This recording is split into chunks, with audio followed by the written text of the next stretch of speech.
Ladies and gentlemen, boys and girls, children of all ages, you know who it is. It's World of Wrestling, here today to discuss about AEW Dynamite August 2nd, 2023 review. This was actually a fairly decent show.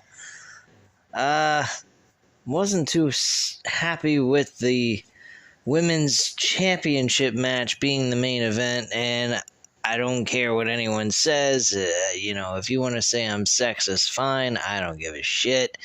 I'm not being sexist. I just have seen what the AEW has done with the women's division, and I don't feel that this is something that we should be looking at as a positive thing. I mean, in the sense of they want to try to push the women's division, fine, but where was all this push leading up to this episode? What have we seen them do all this time? Not much of anything. So I was not particularly happy that in Tampa, which was actually the first time AEW has ever appeared in Tampa, Florida, which is where I live.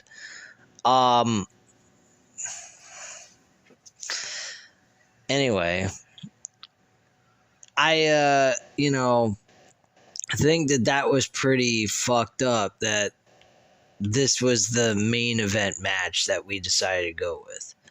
I think the Elite being the main event would have been better, especially with that announcement. Hashida winning the AEW Women's Championship in the main event was a special moment, I guess you could say. But at the end of the day, is anybody going to care? Are they got anything specially planned for Shida? Do we have a good storyline leading up for her with her next world title defense? I highly doubt there is anything important.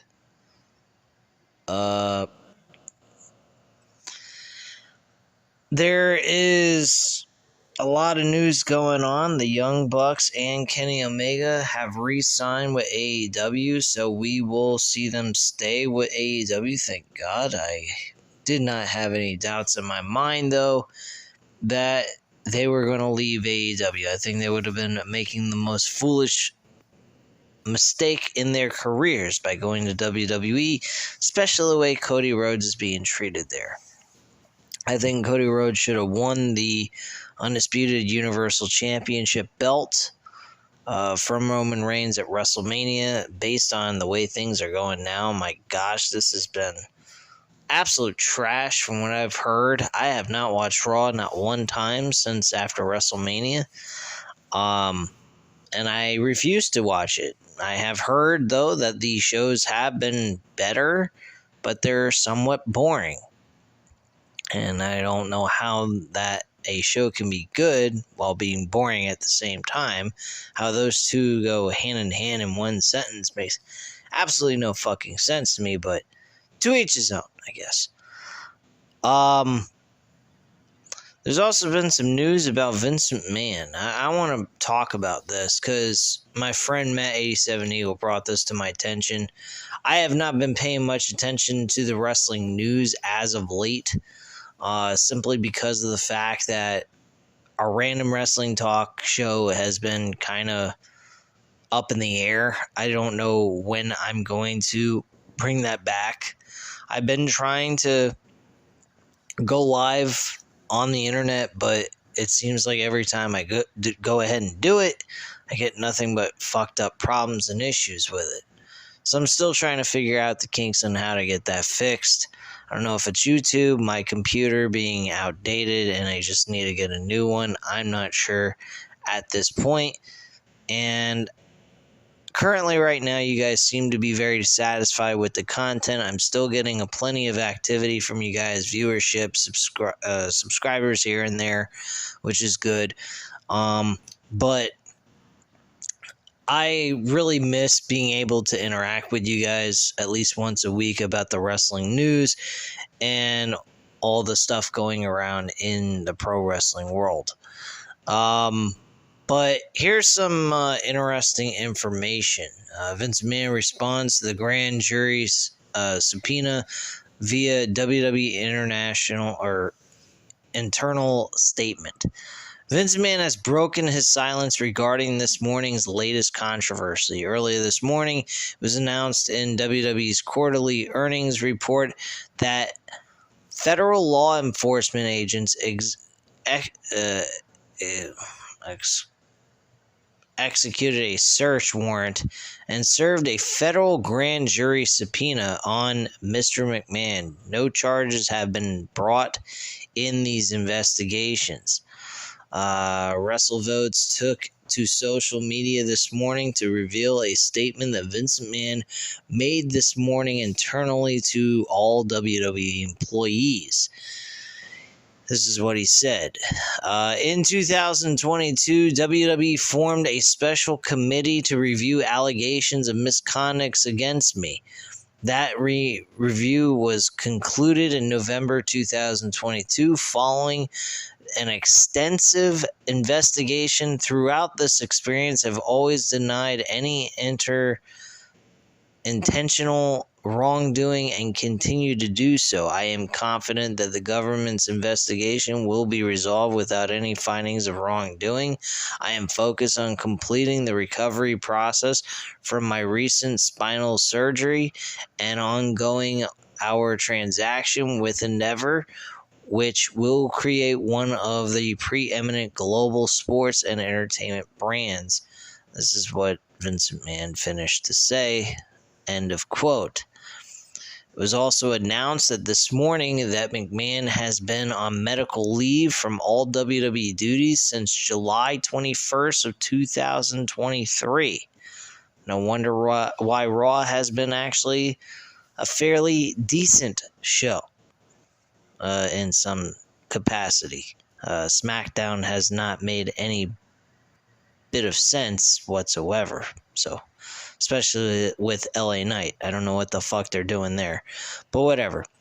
This stems from his back surgery, which will continue to keep him on leave indefinitely. Despite that, McMahon will remain in his role as executive chairman. So, probably more than likely, he will have say in who gets pushed and who does not.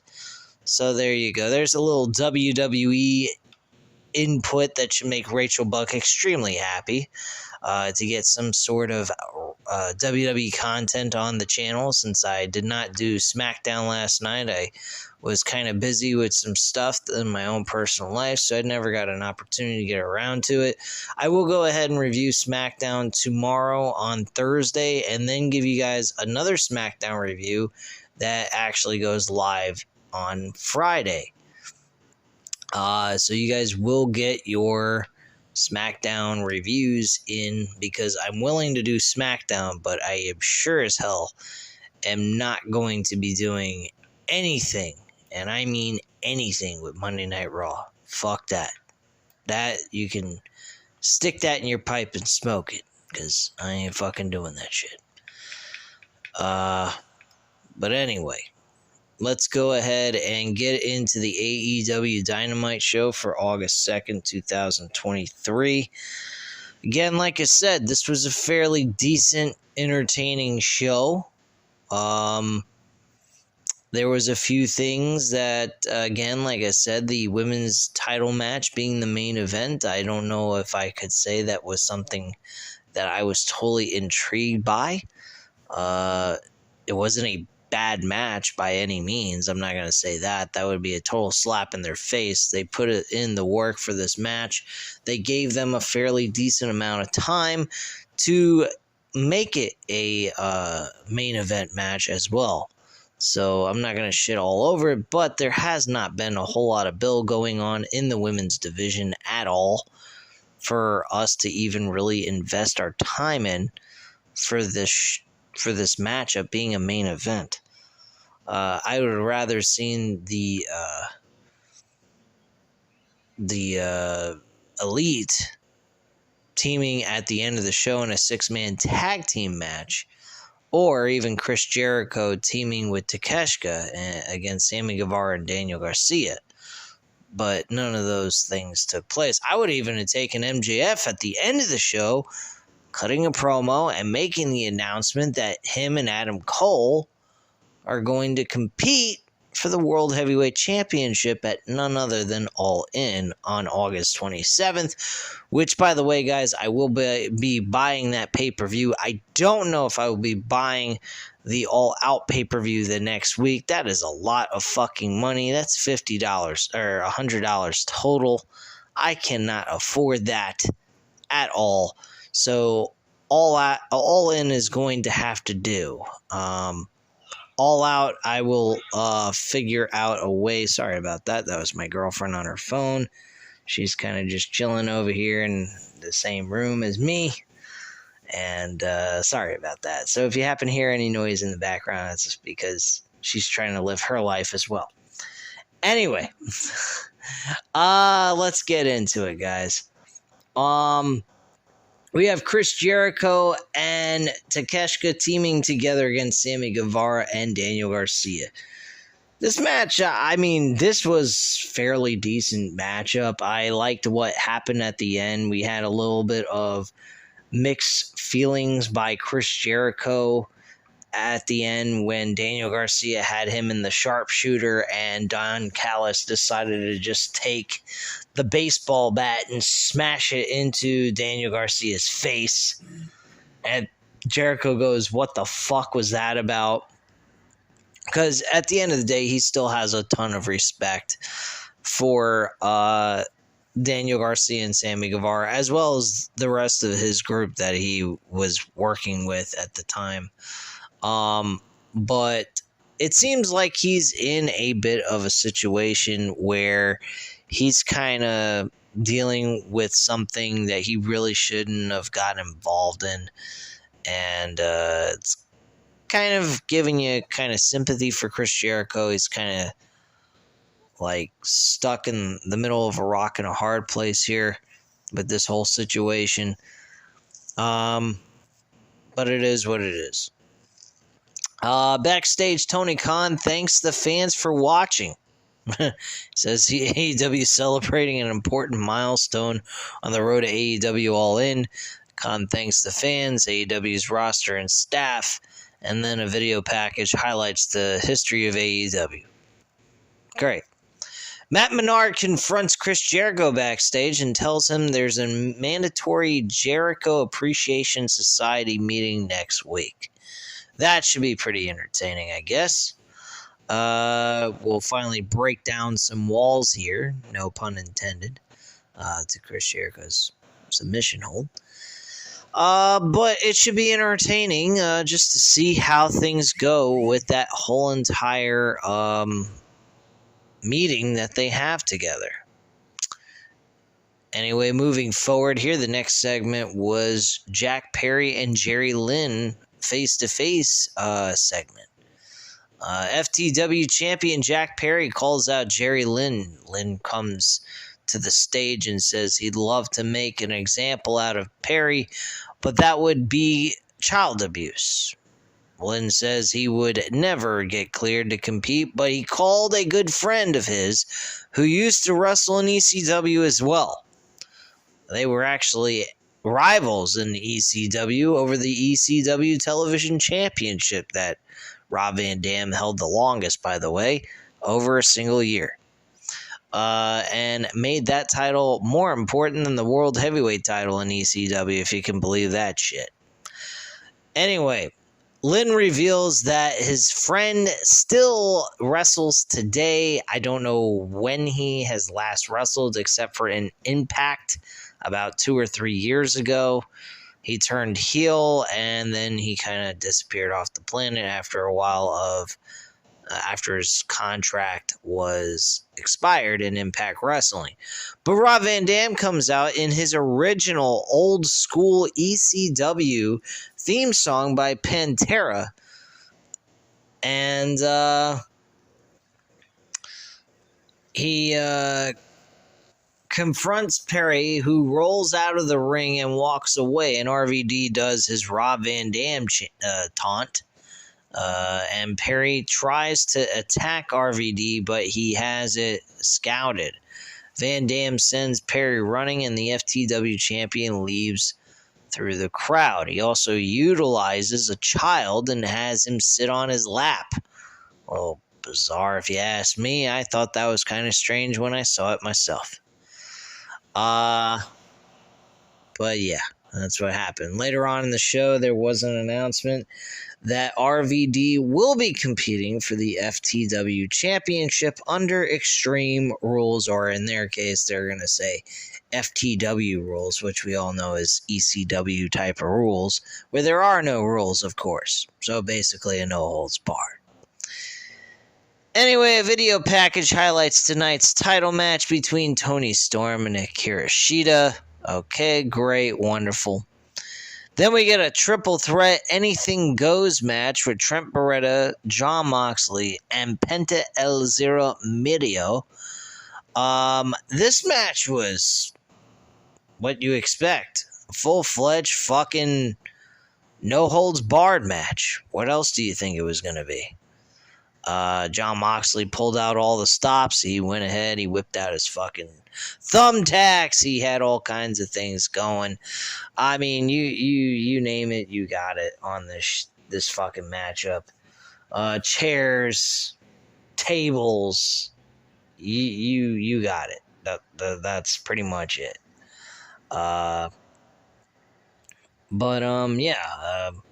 Good matchup. Trent Beretta actually wins the match by Moxley hitting Penta with the paradigm shift, but then Trent gets the pinfall by throwing Jon Moxley out of the ring and getting the pinfall. Very cheesy way to win a match, if you ask me, but hey, it is what it is. Moxley then attacks Trent and chokes him out after the bell. Claudio and Castagnoli and Wheeler Yuta head out, and they're intercepted by Chuck Taylor and Orange Cassidy.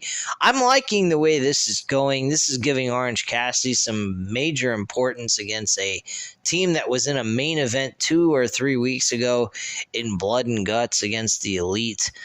Unfortunately, I do have to say I'm not liking the idea that Jon Moxley or any members of the BCC are losing at this point after Blood and Guts continuously week after week. They've lost 3 weeks in a row.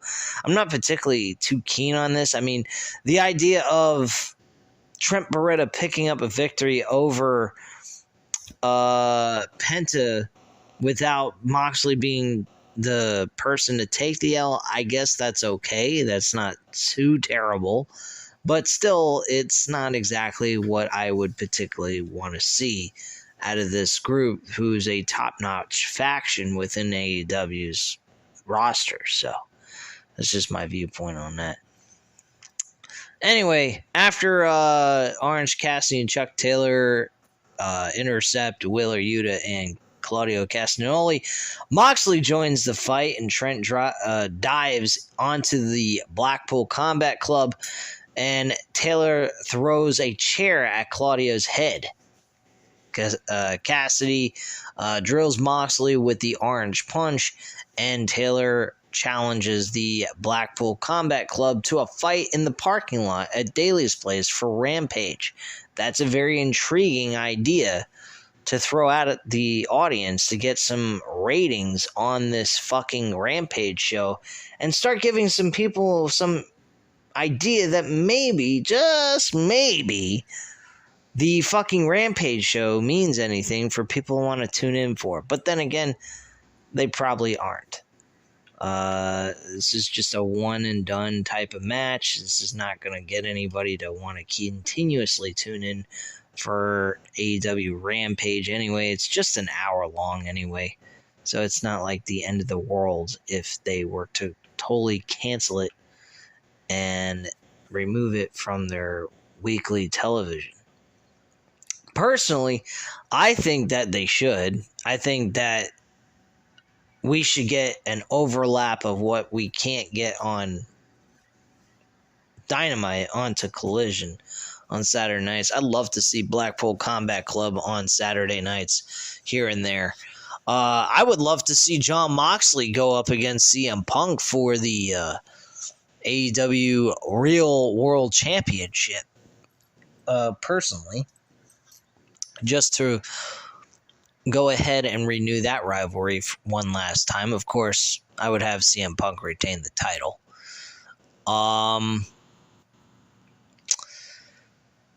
mean, you could always have Jon Moxley get a rematch with MJF, since we got MJF coming across like this newbie baby face, which basically at this point he might as well be, unless he turns. And this was all just a phony load of bullshit, which is possible. He could be conning Adam Cole into some sort of friendly thing and backstab him in the middle of the match at Wembley Stadium. So that's a possibility. I'm not sure, but I am definitely getting the pay-per-view for this. By the way, if you guys are at all interested in UFC, I am planning on starting to implement that in my weekly programming here on the channel, so I can have a fourth bit of content, since I've only had 3 videos per week coming up, which is all just basically reviews.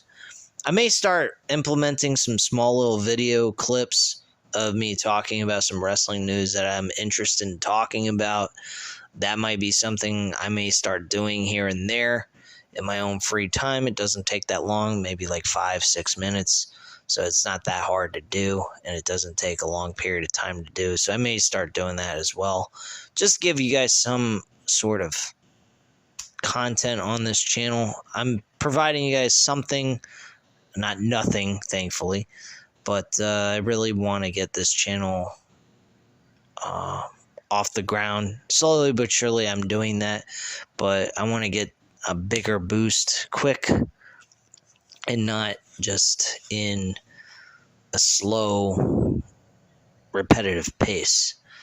But anyway, let's go ahead and continue here. We got MJF's in-ring segment. The AEW World Champion comes to the ring. The crowd chants his name. I wish I was there to see this. This was a fucking amazing segment. I love this. I mean, there ain't much to say about MJF. He just is the fucking best. The only guy that's better than him right now is Roman Reigns. That's the truth. With this segment, I mean, you might debate with me about that. That might be the case. You might have every right to, because what he did here tonight was just unbelievable. But let's get into it. So he says he's a little emotional tonight. He wants to have a heart-to-heart conversation. MJF having a heart-to-heart conversation. I actually was full-fledged ready for him to start shitting all over the Florida crowd. Honestly, I thought that would be kind of funny. I was expecting that, but that's not what really happened here. So MJF notes that he has ADHD, or ADD.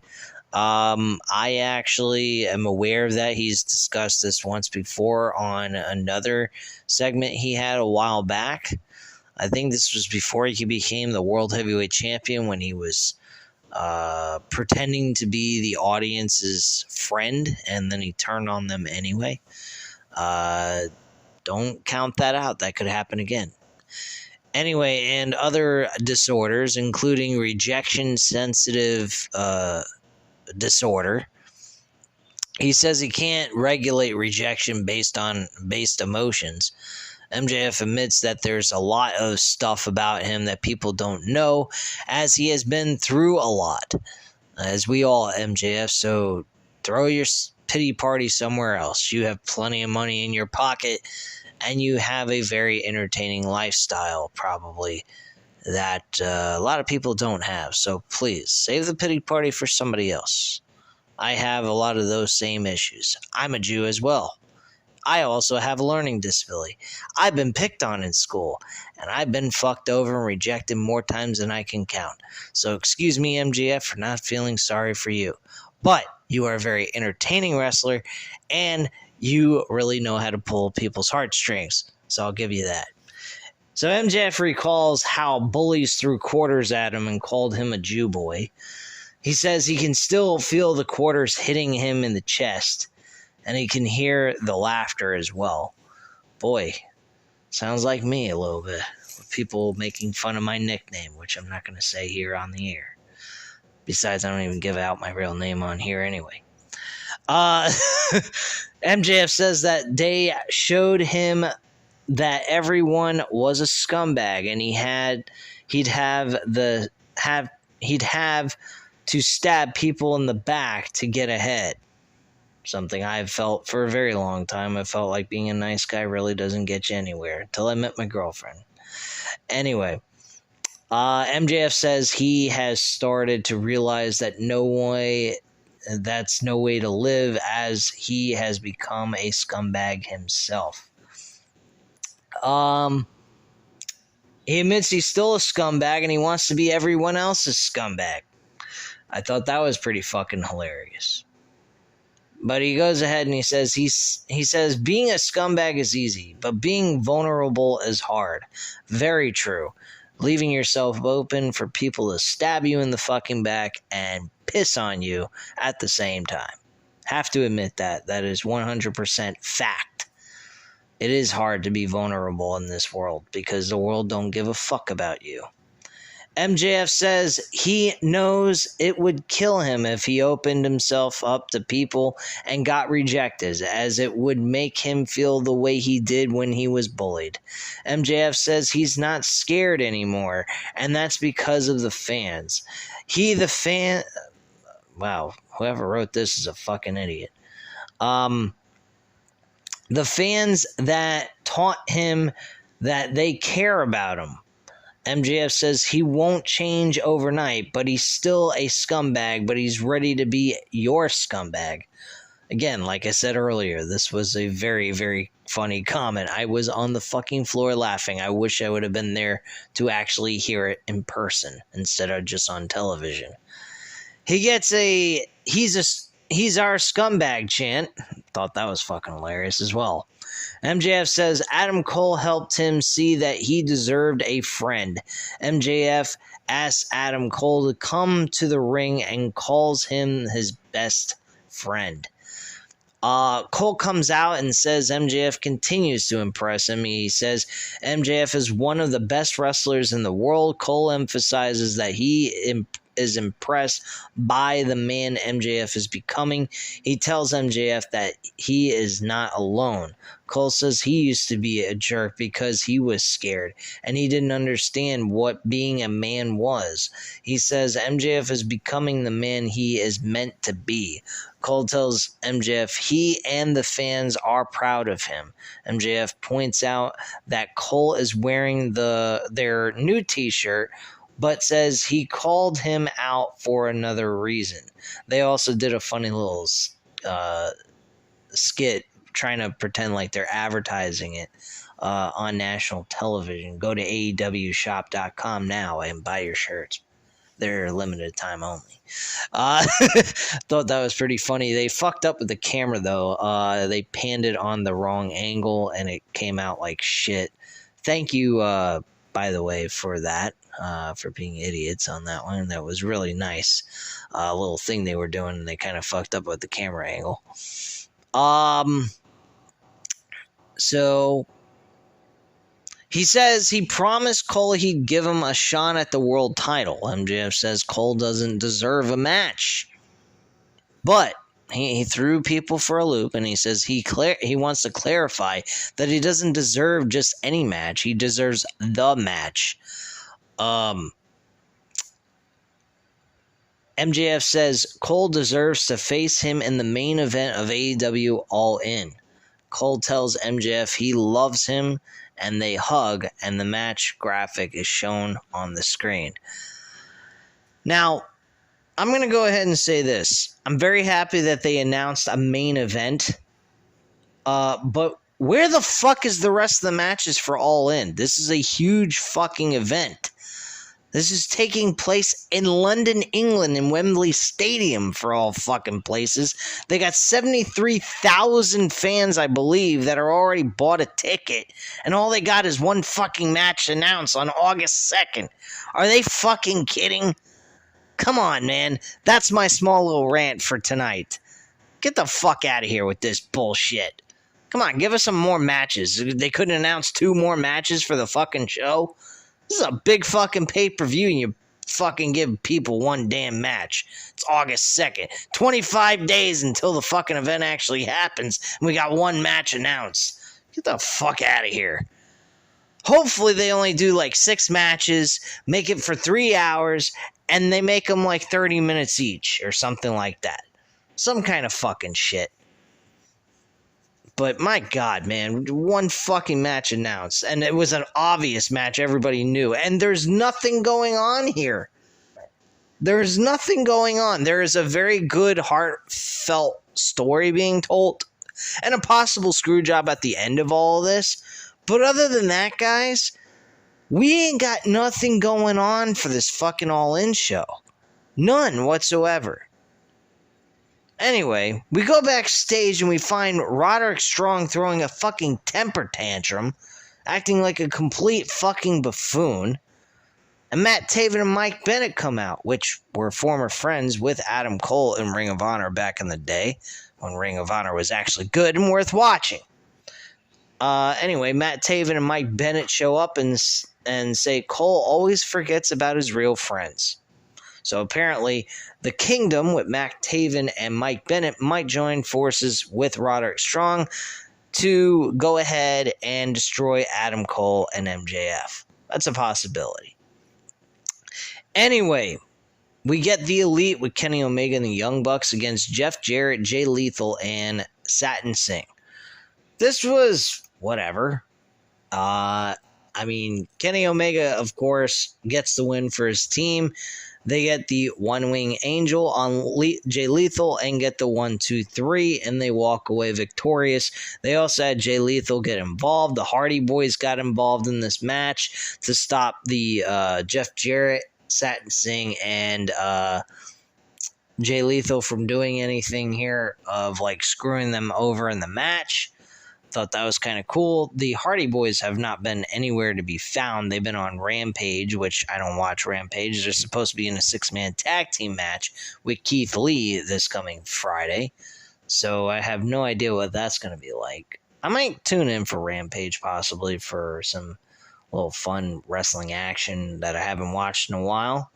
Or I might just say fuck it and not worry about it at all. Anyway, but I won't be reviewing it here on the channel anyway because to me it ain't even worth our fucking time. Anyway, Hangman Page, after the match is over, gets on a microphone and comments on the group re-signing with AEW.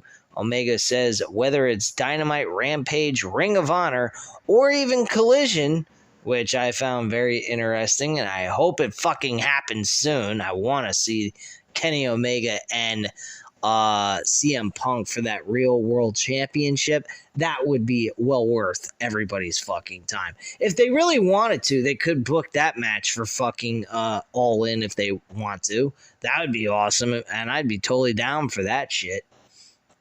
But they'll probably save the real world championship for All Out.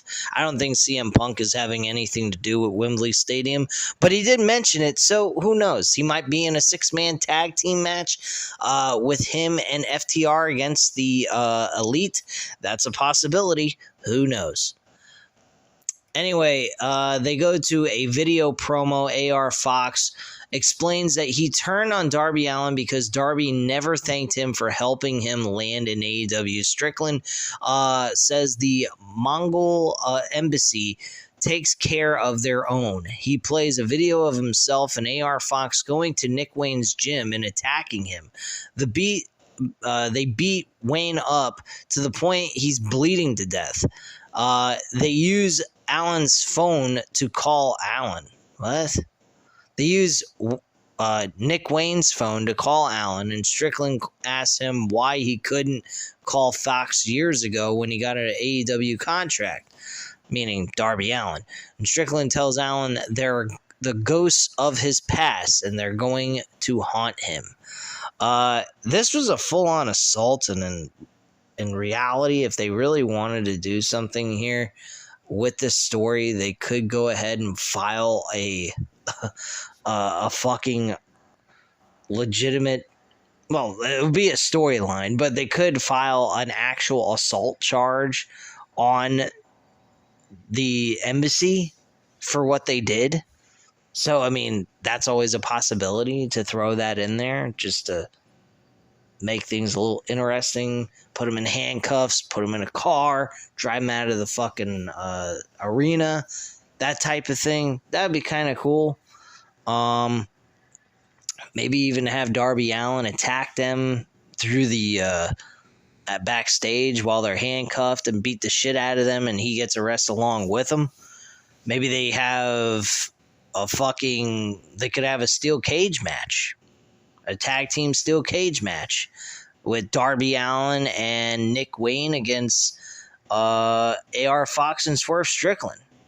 That I would be totally down to watch for All In or even All Out. They could do that. I mean, that's an option. I think that would be a really cool option, by the way. But to each his own. Anyway, the Ring of Honor World Tag Team titles were on the line. Aussie Open, Kyle Fletcher and Mark Davis. These two guys are fucking awesome. I mentioned them back on a review I did for New Japan Wrestling. And they are fucking good tag team. They work alongside with Will Ospreay. They went up against the El Hijo del Vikingo and Commander in this tag team matchup that was fairly decent. But again, too many flips and dives. Very repetitive stuff. We've seen all these flips and dives. They can't sell these moves long enough to make it believable. I mean, it's like just a bunch of bouncing rubber balls in a pin machine or something. A pinball machine. I mean, it's like fucking insane. That's one of my issues with this, personally. I think it's a little too off the walls and not really necessary to do all these fucking crazy ass fucking moves every freaking match. So, whatever. We get a video package hyping up CM Punk's match with Ricky Starks on AEW Dynamite. That match will be taking place on this coming Collision this Saturday. I won't be watching Collision live anyway. I'll be watching SummerSlam. Give you guys a full-fledged review on that. The UFC event coming on Saturday, I will give you guys that review possibly Sunday. I won't have to make a specific time when to watch it. It will be available on ESPN Plus, so I'll be able to watch that, get that done and over with, and then give you guys my insight on how I felt about the fight. I also am doing DraftKings for UFC, and I picked 6 fighters. Hopefully the fighters I picked win at least 5 out of the 6 or all 6 of them. That would work for me in my favor, especially with the fact that I'm playing for money. Anyway, AEW's Women's Championship is the main event. We have Toni Storm losing to Akirashita, again, like I mentioned before. Very solid, okay matchup for the women's division, but again, where has there been any story build at all for this to be considered a main event? None. They have not put or invested any time in the women's division to make anybody give a flying fuck. So why should I care? I don't believe I should. And that's pretty much it, guys. So that is the review. You know what to do at this time. Hit the like button if you like the video. Hit the subscribe button if you're not already subscribed to the channel. And leave a comment down below. I'll definitely get back to you on that. Thank you guys very much for watching. And have a great night, guys. Bye.